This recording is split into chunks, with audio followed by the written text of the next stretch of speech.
নদীর নৈশব্দ তার ভেতরকার রাবেন্দ্রিক চেতনার সৃষ্টিতে ঢেউ তোলে।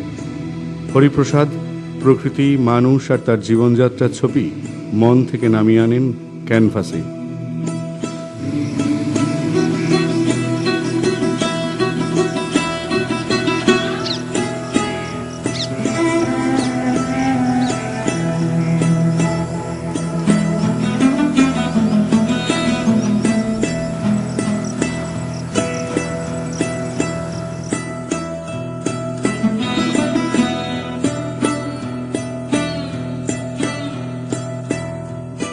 শান্তিনিকেতনে শিল্পাচার্য নন্দলাল বসু, রামকিঙ্কর বেইজ তাকে শিখিয়েছিলেন ছবি আঁকো মন দিয়ে, চোখ দিয়ে নয়।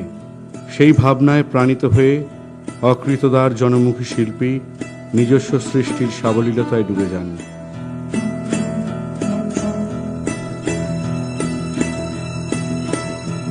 আমি শান্তিনিকেতনে গিয়েছি তখন আমার 18-20 বছর হয়তো বয়স আর কি।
জমিদার তনয় হরিপ্রসাদ শৈশবেই পিতৃহারা।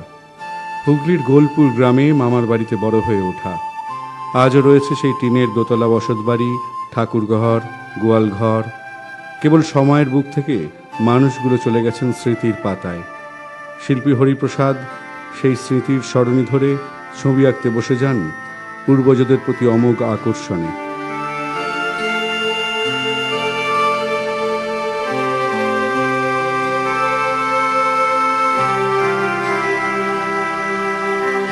দীর্ঘদিন ছবি এঁকেছি, কার্যক্ষেত্রে আমাকে শিক্ষকতা করতে হয়েছে, বিভিন্ন প্রতিষ্ঠানের সঙ্গে জড়িত থেকেছি। কিন্তু এখন এই বয়সে, যদিও খুব বেশি আমি একটা আধ্যাত্মবাদী মানুষ নই, তথাকথিত আমাকে অনেকেই নাস্তিক বলেন, কিন্তু একটা ভেতরে একটা শক্তি তো আমাদের কাজ করায়। একজনের কাছে তো দিনান্তে আমাকে যা কিছু করলাম সেটা বলতে হয় যে আমি এতগুলো ভালো কাজ করেছি, খারাপ কাজ করেছি, এই পাপের কর্ম করেছি, পুণ্য করেছি। একজনের থাকে ভেতরে একটা মানুষ, ধরুন সেটা রবীন্দ্রনাথই আমার সেই জীবন দেবতা। কাজেই এটা একটা হঠাৎ খেয়াল বলতে পারেন। এটা এর মধ্যে শিল্পকার্য কোনো নেই। যারা শিল্পী, যারা ছবি দেখেছেন, শিল্প কাজ কিছু নেই।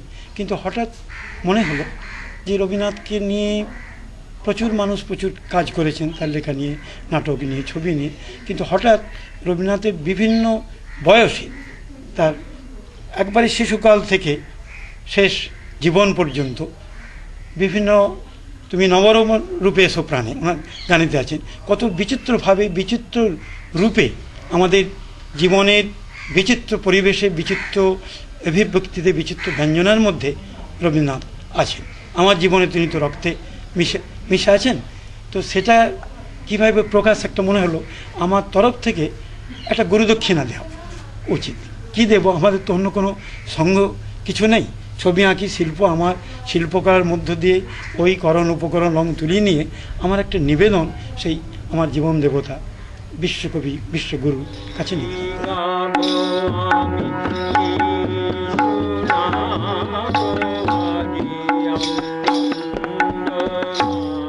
অকৃতদার শিল্পীর প্রেম বহুমুখী। তিনি প্রকৃতিপ্রেমী, মানুষপ্রেমী, আবার সাহিত্যপ্রেমীও।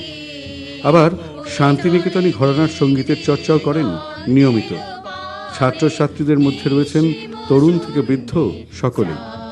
সকাল যদি কাটে ছবি আঁকায়, তবে বিকেলে সবাই মিলে মেতে ওঠা নাচে গানে। মনোমোর মেঘের সঙ্গে উড়ে চলে দিক দিক।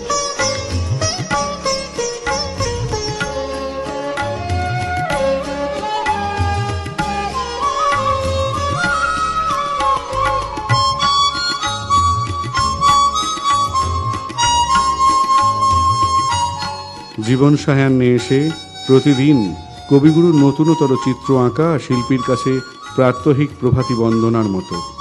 নানা রঙে, নানা রেখায় রবীন্দ্রনাথ, সংখ্যায় শতাধিক, যে অমূল্য রতন তিনি আগলে রাখেন পরম যতনে। বেনারসেতে তখন গুরুদেবের শতবর্ষ।